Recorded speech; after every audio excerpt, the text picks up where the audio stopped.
नमस्कार दोस्तों। भारत ने ऐसा क्या किया है कि अमेरिका ने खुलेआम भारत को थैंक यू कहा है और इजराइल भारत से किस खास कम्युनिटी के लोगों को बिल्कुल फ्री में अपने देश ले जाने के लिए तैयार हो गया है। 2700 साल बाद ऐसा क्यों होने जा रहा है। साथ ही यूनाइटेड नेशंस यानी संयुक्त राष्ट्र में भारत की शिकायत किस देश ने कर दी है। ऐसी कई बड़ी और इम्पोर्टेंट खबरें सामने आ रही हैं जो आपको मेन स्ट्रीम मीडिया पर शायद ही दिखें, इसलिए वीडियो को आखिर तक जरूर देखिएगा। सबसे पहले बात करते हैं भारत और इजराइल के रिश्ते की। कल ही हमने आपको बताया था कि इजराइल के प्रधानमंत्री बेंजामिन नेतन्याहू दिसंबर के मिड में भारत आने वाले थे, लेकिन दिल्ली ब्लास्ट की वजह से यह विजिट कैंसिल हो गई। इजराइल की इंटेलिजेंस एजेंसी मोसाद ने पीएम नेतन्याहू को सिक्योरिटी क्लियरेंस नहीं दी थी क्योंकि भारत में कुछ एंटी इजराइल एलिमेंट सक्रिय हैं और पहले भी दिल्ली में इजराइल की एम्बेसी पर हमला करने की कोशिशें हो चुकी हैं। इस खबर का सबसे पहले इजराइल के मीडिया हाउसेस और न्यूज चैनल्स ने रिपोर्ट किया। जैसे ही यह खबर फैली, कुछ रिपोर्ट्स में दावा किया गया कि दिल्ली में खतरा अभी टला नहीं है और बड़ा हमला अभी भी हो सकता है। इसी वजह से इजराइल के पीएम ने भारत की यात्रा रद्द कर दी। इन अफवाहों के बीच इजराइल के पीएम ऑफिस ने एक ऑफिशियल स्टेटमेंट जारी किया है। आप स्क्रीन पर उसका रेफरेंस देख रहे हैं। स्टेटमेंट में कहा गया है कि भारत और प्रधानमंत्री नरेंद्र मोदी के साथ इजराइल का रिश्ता बेहद मजबूत है। इजराइल को मोदी के नेतृत्व में भारत की सुरक्षा पर पूरा भरोसा है। हमारी टीम्स नई डेट्स को लेकर आपस में कोऑर्डिनेट की हैं और जल्द ही अपडेट दिया जाएगा। इसके बाद भारत सरकार की तरफ से भी बयान आया कि इजरायली पीएम की विजिट कैंसिल होने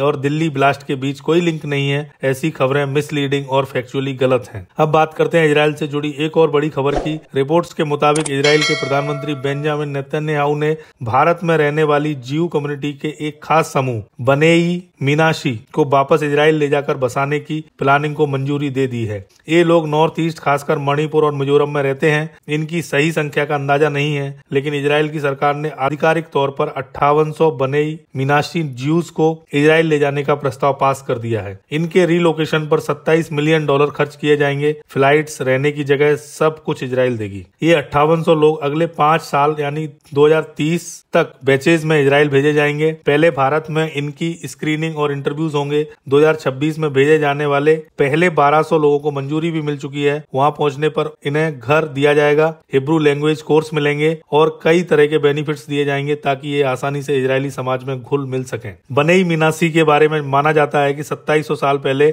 असीरियन रूल के दौरान इजराइल की 12 ट्राइब्स में से 10 ट्राइब्स को अलग अलग दिशाओं में भेज दिया गया था। इन्हें 10 लॉस्ट ट्राइब्स भी कहा जाता है। इजराइल सालों से इन खोई हुई जनजातियों को खोजकर वापस देश में बसाने की कोशिश करता आ रहा है।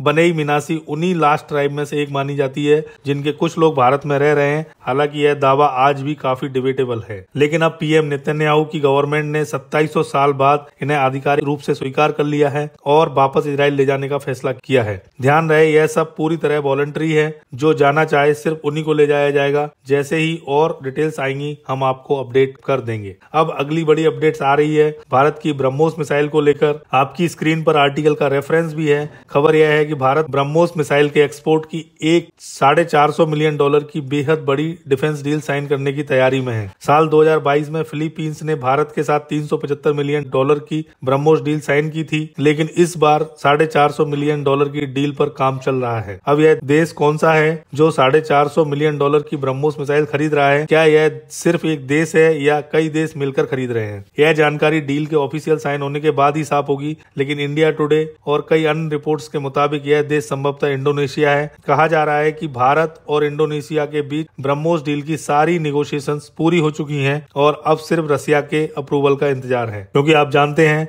ब्रह्मोस भारत और रसिया का जॉइंट वेंचर है। इसलिए किसी भी एक्सपोर्ट से पहले रसिया की अनुमति जरूरी होती है। फिलीपींस की डील के समय भी रसिया ने बिना किसी दिक्कत के अप्रूवल दे दिया था, इसलिए इस बार भी उम्मीद है कि अप्रूवल जल्दी मिल जाएगा। इंडोनेशिया के डिफेंस मिनिस्टर प्रेबोवो सुबियांतो, जो आजकल भारत की यात्रा पर आए हुए हैं, 2 दिन भारत में रहेंगे। अब यह देखना दिलचस्प होगा कि क्या इन 2 दिनों में यह डील ऑफिशियली साइन होती है या नहीं, क्योंकि हाल ही में भारत के रक्षा मंत्री राजनाथ सिंह ने भी संकेत दिए थे कि इंडोनेशिया ब्रह्मोस खरीदने के लिए तैयार है। अब बढ़ते हैं अगली अपडेट की तरफ। भारत के मिसाइल टेस्ट और नोटम यानी कि नोटिस टू एयरमैन को लेकर, जैसा कि हम पहले बता चुके हैं, भारत अंडमान निकोबार द्वीप समूह से मिसाइल टेस्ट करने वाला था, लेकिन चीनी रिसर्च वेसल्स के पास होने की वजह से उन नोटिसों को कैंसिल करना पड़ा था। अब खबर आई रही है कि भारत ने 2 नए नोटम जारी किए हैं, वो भी उसी तारीखों पर लेकिन 2 अलग अलग इलाकों में।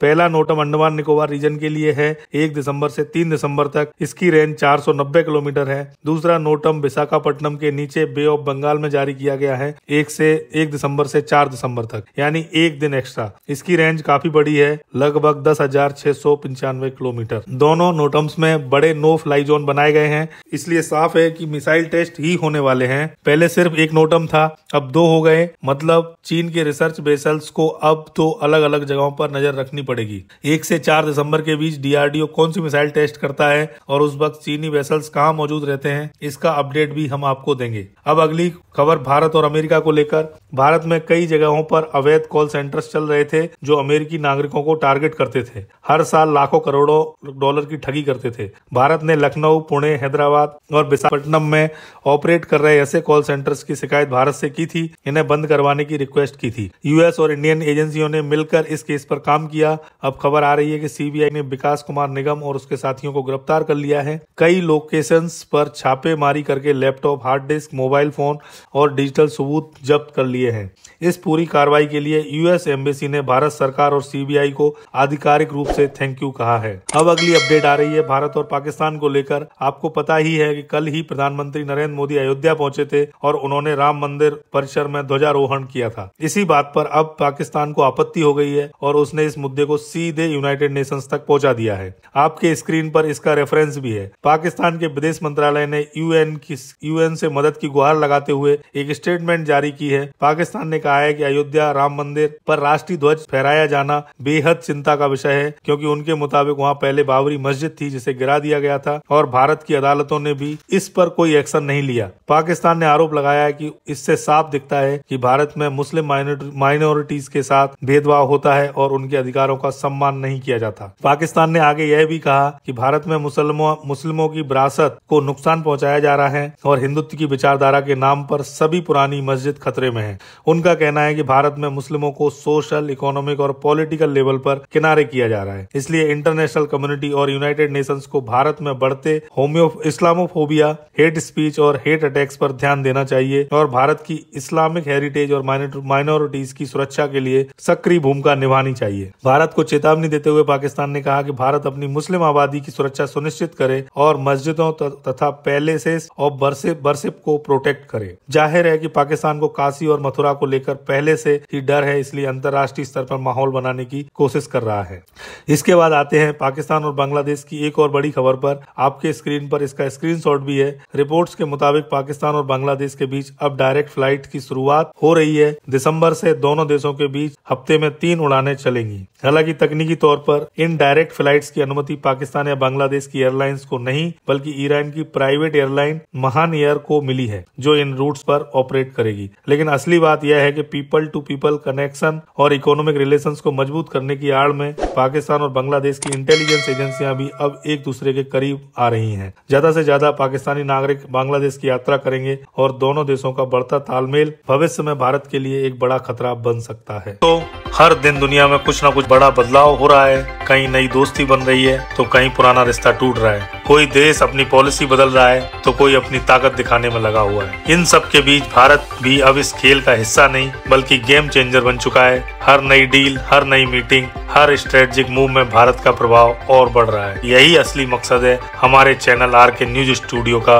आप तक पहुंचाना वो खबरें जो सिर्फ सुर्खियां नहीं बल्कि भारत की वैश्विक ताकत की असली तस्वीर दिखाती है। यहाँ हम बात करते हैं जियोपॉलिटिक्स की गहराई की, डिफेंस की मजबूती की और उन फैसलों की जो भारत के कल को आकार दे रहे हैं। हम किसी एजेंडा के लिए नहीं बल्कि सच्चाई और समझदारी के साथ हर अपडेट को विश्लेषण करते हैं। अगर आप चाहते हैं कि भारत से जुड़ी हर बड़ी खबर सबसे पहले और सबसे सटीक रूप से आप तक पहुंचे तो इस वीडियो को लाइक करें और आरके न्यूज स्टूडियो को सब्सक्राइब करके बेल नोटिफिकेशन ऑन करना मत भूलिए। आपका एक क्लिक सिर्फ सपोर्ट नहीं बल्कि हमारे इस मिशन में आपका साथ है, जिसका नाम है भारत को समझना और भारत को आगे बढ़ाना। धन्यवाद दोस्तों। जय हिंद, वंदे मातरम।